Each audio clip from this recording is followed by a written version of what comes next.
hell is this place? Get out of here. Mr. Smith? Oh, Mr. What? Smith. Hi, I'm Dr. Zeller. I'm one of the psychiatrists Who are here. you? I don't Can need I to help talk you? to you. I need to leave. I don't know what this place is. I was taken from my that door's home. locked. You can't get out. What can I do to help you?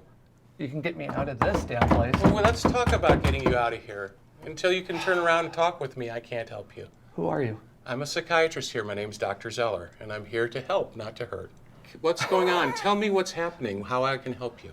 We've estimated that somewhere between 20 and 25% of the folks that we see in our psychiatric ER will experience an episode of agitation during their visit with us. So it's something that we take very seriously, and we want to intervene as promptly as possible to prevent bad outcomes. And when we think about agitation, we think of it as a spectrum where it can be a little less severe at one end, where maybe somebody's irritable and restless, to up to the very far end where somebody would be combative and violent. And we definitely don't want to get to that end, so we'd like to intervene at that near end. What's going on? Tell me what's happening, how I can help you. I don't know who you are. The police took my wallet, all my ID. I need to get the hell out of here. I'm really scared. I don't need to be here, okay? It sounds like you're going through a real So I tough need to time leave? right now. Yeah. Yeah, I am. When you go through a tough time like this, what helps you to relax? Being at home. I'm not at home right now, am I? So that can't really happen quite yet. That's right. But maybe if we talk a little bit about what's happening, we can make things better.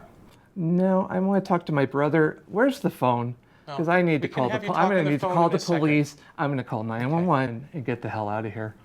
When somebody's going through an agitation episode, they're not a bad person, even though it may come across that way to some people, like they're hostile or sarcastic or saying mean things to somebody. But what's really happening is that somebody is having a very, very difficult psychiatric crisis, and they really do want help. They're just really not expressing it in such a way that the average person would go, oh, this is somebody who needs our help. The best way to work with somebody who is agitated is not to be agitated back to them. And it's often easy to forget that in the heat of the moment. If somebody's saying, I don't understand why I'm here, you don't say back to them, just sit down, don't worry about it, we'll let you know, because that's just going to make them more frightened and can lead to more agitation. One of the most important things not to say is sit down and shut up. And it's so frequently something that people are going to say some version of that. I'm going to call 911 and get the hell out of here. You We have the can talk key. about You're- getting you it out. says you're a doctor. We can get So you out let's of go. here. Yeah. It's a I'm safe ready. place, though, but it's going to take a few minutes. We need to talk about why you're here. I don't know what this place is. This is a safe place. It's a psychiatric facility. And Why am we I in a see people in psychiatric all hospital? kinds of different distress or not feeling that well. And I understand you don't think that's going on with you. I'm seeing all these people here, and they're scaring me. And there's a guy over there. Look at all the staff. They're talking to that guy. What are they going to do to him? A good de-escalation involves empathetic listening, intervening in a calm way, make sure people feel that this is a safe environment, that we're here to help and not to hurt. You aren't crowding them, you're not glaring at them, but you're looking like you're receptive and helpful. Smith? Oh, Mr. What? Smith. Hi. There's a certain way that we'd like to approach. Arms are going to be at your side. Your hands are typically outwards. You're relaxed, your knees are maybe bent just a little bit so you look at ease. You're there safe and open and welcoming.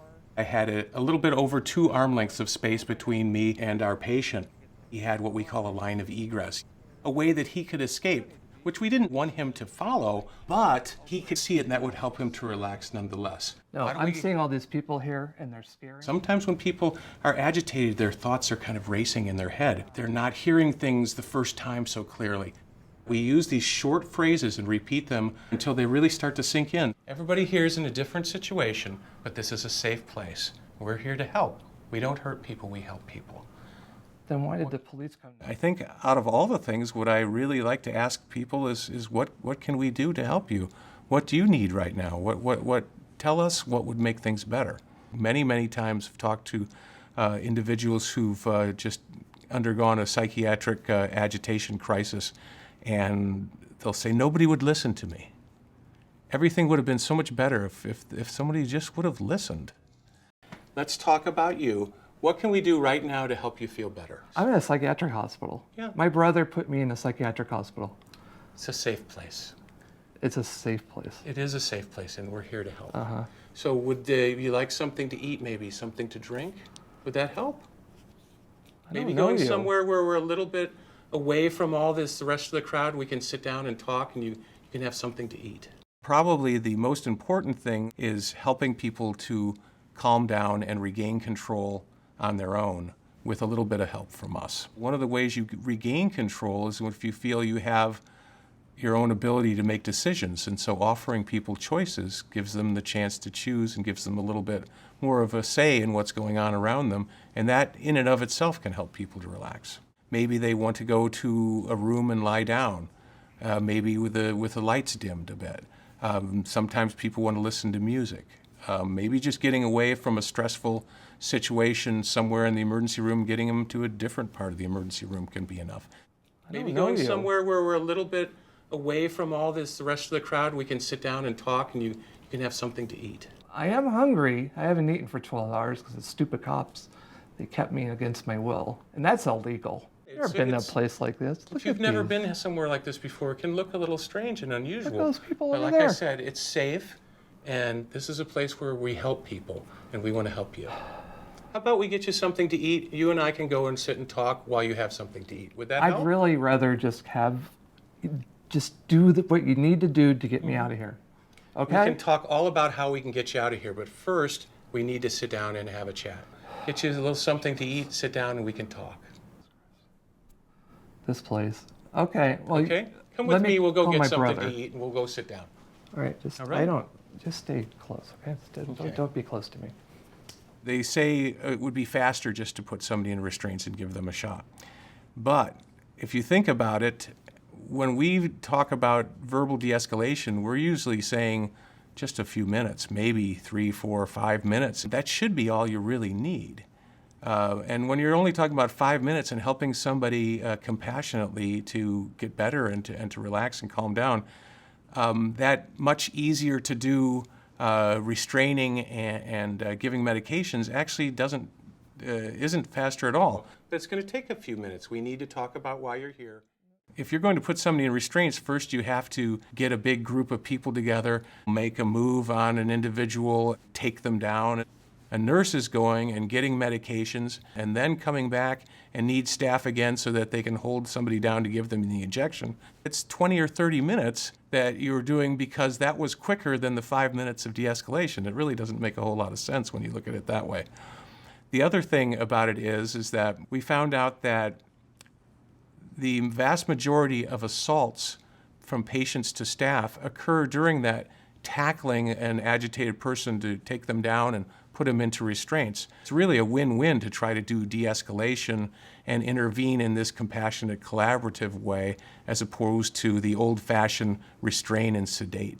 What's been really, really amazing is that when one hospital is getting really good and they start having these great outcomes and the word gets around and then other hospitals want to pick up on it.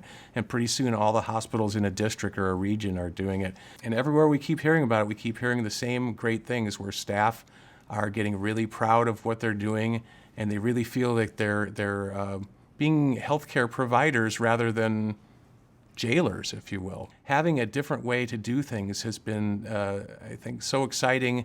And when you do see that sea change in staff, they get excited and they want to tell everybody else about it, and the word continues to spread.